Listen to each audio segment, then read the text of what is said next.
these scans, like, I feel like it's a coin flip of like, well, she's gonna need another surgery again, and like, it's freaking stressful, man. Today is Penelope's CT scan. This CT scan determines if Penelope is going to have another surgery or if she's not. If there is fluid building up around her brain, then she would potentially need another surgery today. Today honestly scares me because I feel like we've had so many setbacks that like the last thing I want to do is like have another one. One of the kids that I met at the hydrocephalus block, he was 3 years old and he has already had 13 surgeries due to his shunt. Ugh. And the parents said that they've spent more time at the hospital than they have at home. Mm-hmm. I felt like we were like that for a while. Just seeing the tubing coming out of her head and draining spinal fluid was so crazy. It's just, like, it's not, like, fair. Yes, we both have disabilities and we had a child with a disability, and people may judge me for having a little person, but I'm grateful for my daughter, and I would not change a thing about her because she is perfect. Because of how stressed out we've been, I feel like our marriage has been going through it. Yeah, you take it home with you. It makes everyday living stressful. And I think that that's probably why we do butt heads, is because I feel like your way of handling stress tends to be on the funny side. Like, you try and make jokes, and If you can't make a joke about some of this stuff, then feel like okay. it might overwhelm you, you know? But this year has been the hardest year to be married to you. If Penny needs another surgery, it scares me to death what it's going to do to our marriage. You honestly don't know anything about the person you married until you go through something that can possibly be a life or death situation with your children. There were times where I thought Joe hated me, and I didn't care at the time because I just wanted Penny to be healthy. I was trying to be strong because I've never seen Joe break down as much as I saw him break down with Penny. The last revision really set her back. We were on the road to recovery, and then the revision happened, and everything changed. She doesn't even want to attempt walking now. Anytime she'll need a surgery, it's gonna be a setback. That's the bitch about it. So if we end up having to have another surgery, is it gonna be an even bigger setback? That's what I'm worried about. If he says she needs a surgery, boom, we have to kick into strength mode.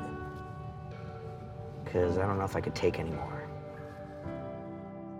The shunt is the scariest thing that's ever been in my life. It scares me so much to my core because I'm always scared about her. I just want her to be her. I just want Penelope to be Penny. I just want her to act normal like she used to. So far, I haven't really seen the old Penny. She used to call me Mama. And since her last surgery, I still haven't heard Mama. Unless I prompt her. And I don't want to have to prompt her to call me Mama. But I don't know if things will ever go back to normal, and that scares the out of me. How you been? I have been good. How have you been?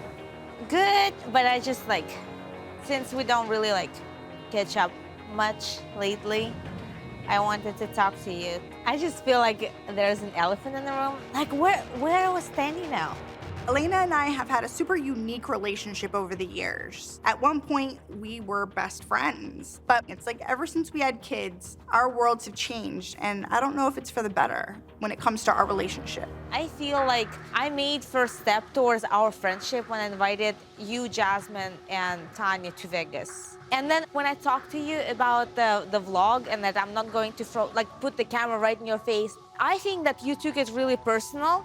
And then I tried to talk to you about it, trying to explain you where I was coming from. You were like, yeah, kind of. I did feel awkward because you're saying that you're putting forth the effort to make a clean slate, and then you're saying, but not really a clean slate. But then, how can that be clean slate after everything that's happened? I feel like with Tara, it's all so black and white. You're either best friends or mortal enemies, and life is not like that. I'm not going to be her best friend overnight. It takes baby steps, and inviting her to Vegas was just the first of those steps. I'm the one that gave you 90% of your birthday. Like 4 hours that we spent together was Who great. got you bottles? Who paid for the bottles? I did. Who drank majority of this bottles? You did. I don't think it's going very well. I can't believe Tara and Elena can't put aside their differences for one freaking evening. This party is for Autumn, and they're acting like petty little bitches. Rain right now. Yeah, Tara, I never mentioned any of this because it was not a problem. I'm like, okay. Yeah. Should we go out there? For them coming out on their shoulders saying Elena, that wasn't because Jasmine organized it or Tanya organized it. It's because I organized it for you. Talk about being ungrateful, because I said, let's blow this birthday up. And that's exactly what we did. Apparently, I'm not good enough of a friend to be in her vlogs, but I'm good enough of a friend to pick up her tab. The whole idea behind me inviting you girls there was to spend the weekend with you. I'm not hiding you from camera. I just don't want to look weird on social media. That is it. And you took it so personally. And ever since, I feel that you've been giving me this cold shoulder. Okay, so then why did you want to ever film with me after? All of a sudden, I have a popular video, and now you're like, hey, let's talk. The reason was because I made a step towards our friendship back. And I did too. That was, and then you could care less about it. Nobody else got a phone call that point. said, hey, by the way, I won't be filming you this weekend, except for me. But So you also got a phone call like from me inviting you there after this creepy match that we had at a reunion. So you could care less that I even made the first effort towards our friendship. I'm not trying to. And if you had those feelings, you could just dial my number and talk to me after that. And we never talked about it after. Did I not say I didn't want to go? No, I was there for you. It was about you, making it all about you. It That's wasn't what about it me was. making it all about me. How do you not understand that? I don't understand how Elena doesn't see how she hurt my feelings. Like, have a heart. At this point in my relationship, I feel that Elena's a fake friend. I felt used, and I felt like, what? Oh my gosh, I don't even know where our friendship is right now. I don't know where it's gonna go. All I know is I would be glad if we don't ever have, like, being friends again.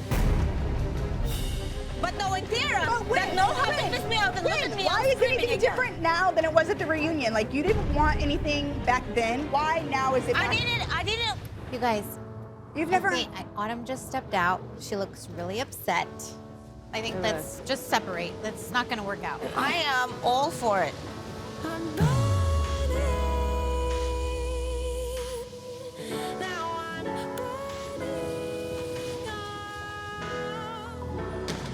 Tara is self-centered child. Even my kids understand that the world doesn't revolve around only them. And Tara never got this memo. And at this point, I have to decide if it's even worth it for me to be her friend. I think I should probably go. But it was nice to see you.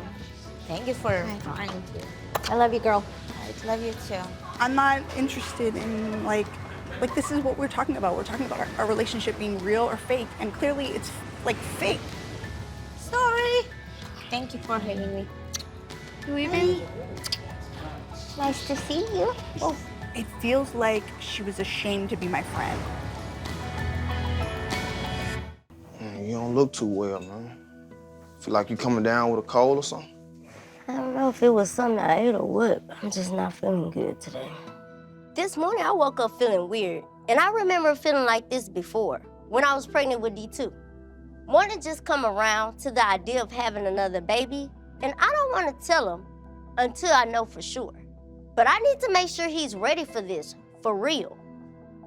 But it's nice having you home, and I get to see you. I'm glad, man. Speaking of seeing you, I want to talk to you about us having another child. We've been having a lot of fun together, and we're not using any protection, and it's likely to happen. You know, the doctor already told me it can happen at any moment. Hold up, are you trying to tell me something? No. Okay, all right, but I'm just saying.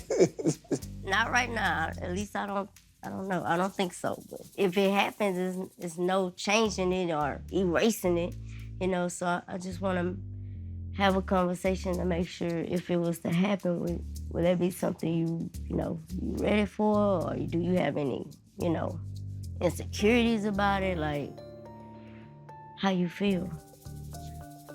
I mean, I feel like I just want whatever make you happy. But at the same time, I kind of got I got my fears about that. We're gonna miss that old lifestyle that we're leaving behind for us being able to get up and just travel and go places without having to get a child care. You see what Drill go through and Tanya go through, they have to find child care. They kind of like make me think twice. I know with me being a little person, like, do you think about that? Does that bother you? I don't really worry about that type of stuff. But if the child was to be small and there is complications, like... I've never been through that where I've had a child with complications. Well, that's something that you need to consider. I just want to make sure you down with... Well, baby, I'm gonna say it like this, honestly. I love you. Regardless of my fears, I want whatever makes me and you happy. I just want you to know that if you want us to bring another life into this world and start a new experience together, if that's gonna keep us happy, then I'm down for it, I'm so relieved to hear Moreland say he's ready for this, but I need to find out if I'm actually pregnant or not before I say anything. Oh, I'm glad I had that conversation with you. I'm glad too, baby. I feel like... Okay. I want you to get better, all right? Oh, Lay down no, and it get some makes me rest. feel good. What's up, girl? Hey, I missed you. How you been? I've been good. Come on in here. My friend Carlos is on a podcast called 85 South. I'm meeting with him and his co-host to get some advice about working in radio. Manny, what you been up to? Doing hair, but I've been trying to change careers. See, what you want to do? Like, before I started doing hair, like, I also wanted to get in the radio business. Oh. But I always put it, like, on the back burner. Oh, man, you definitely can get out here because you got a great personality. You should have came and hollered at me. Our podcast has been jumping out the gym. So this would be a great opportunity. I mean, would we have the privilege of getting you on our little podcast? I thought y'all would never ask. I say no more. Let's You do ready? it then. Let's get in here. Let's go up in here and get good talk going on. I came here for advice, not expecting to get invited on the show. I'm nervous, but this is too good of an opportunity to pass up. Let me hear your radio voice. On the quiet storm. I gotta let you know your voice is just captivating. You might have need to be one of them operators. Listen, we're gonna give you a scenario. Let's say you trying to get all of the fellas out there to realize what they missing out on. Give us what that sound like. Set it up. Like, fellas, y'all missing out on a 4-3 Vickums. Keep going, baby. I don't ask for much. You buy me a Michael Kors pocketbook? Ooh. It's on and popping. It's in my price range, baby. Yes, it is. One of the first things is I saw a story that you had a baby with Pastor Troy. Okay? You want to talk about it? I mean, I'm open. What you and Pastor Troy been up to? Nothing much. We're friends, so. Yeah. So y'all don't have a baby together? No, we don't. Y'all been doing it. I thought you was, Trying to act like y'all ain't been doing it, though. That story couldn't have just came out of nowhere. He's been to the minibar. Oh! I should have known these guys would dig up dirt about my past relationship with Pastor Troy. But I want to show them I got what it takes. If that mean getting personal, I ain't holding back. What kind of differences or situations do you face trying to date being a little woman? Oh, it's difficult because you don't know if you dating a person that wants to date you because you're a little person and it's their fetish. And you gotta choose carefully who you try to date. Okay, so let me ask you this question too, the word midget.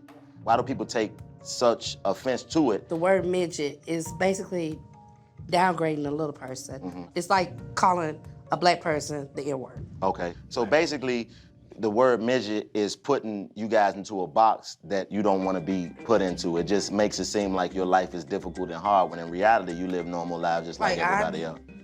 Live every day just like an average sized person. Right. Carlos, question for you. Okay. Question for you, because this is what I want to know. Uh-oh. Why you been keeping Miss Minnie secret for so long? For this to be your first time on radio, you know, you did a great job, man. You got a future. You can do this. Make some noise for Miss Minnie coming in here. How are you recovering? Because you look great. Thank you. It's getting better day by day. Are you glad that you signed up for this? The reduction, yes. The rejuvenation, yes. The lipo, not so much. Oh, really? Why'd you get lipo? You weren't fat. It was just a little build up in the back. Mika, would you ever get plastic surgery? Probably not. You know, I like going for the natural approach. I don't really agree with Christy's upcoming weight loss surgery. I think she should change her diet and she should exercise more. It's hard, but you gotta do it. You know, everybody has their struggles, and Well, like me, I struggled to get on the first horse, but I said, hey, I'm gonna try Susie, and we were just fine. Like, all you guys got up on a horse, except one person. All you guys got up on a horse, and I've like, been you horseback could do riding it. before. Maybe next time. I don't know what's up with Mika with her little jabs and fat shaming, but she needs to stop. I'm glad that everybody seems so happy today. So what's next, guys?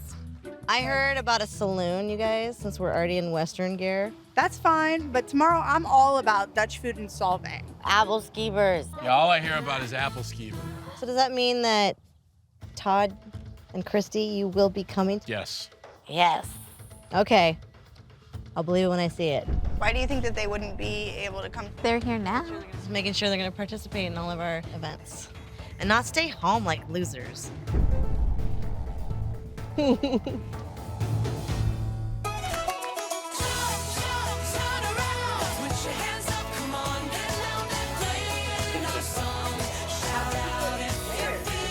Saloon time, girls. This place has way too much taxidermy for me. When I think of solvang and Danish things, I think of clogs and cute little dresses. Never once has taxidermy crossed that list, and there is a lot in here. What are we drinking here? Where's the tequila? We got beer, wine. Raise your hand, whoever wants tequila. Me? Girls, turn up. Time to turn up. Mika always wants to get turned up, but I'm hoping since her husband Rudy is here, he can keep her in check, because the last thing I want to do is babysit drunk Mika while I'm away from my kids. So who's doing shots after all? You. Just like old times. Come on, Elena, live a little. And it'll take the pain away from the horse. Let's take it. Have you ever written a horse? Oh yeah, plenty of that. Why haven't we seen you doing that today then? My butt hurt. Christy's butt hurt. But you couldn't like lift your leg even for a second? They would just place you on there, literally. I'm a big fat cow. No one's gonna lift me. Then you should have exercised.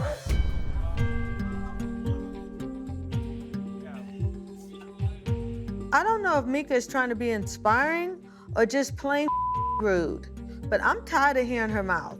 She doesn't know what Christy has gone through this last year, so she needs to take those stupid ass comments and shove them up her ass.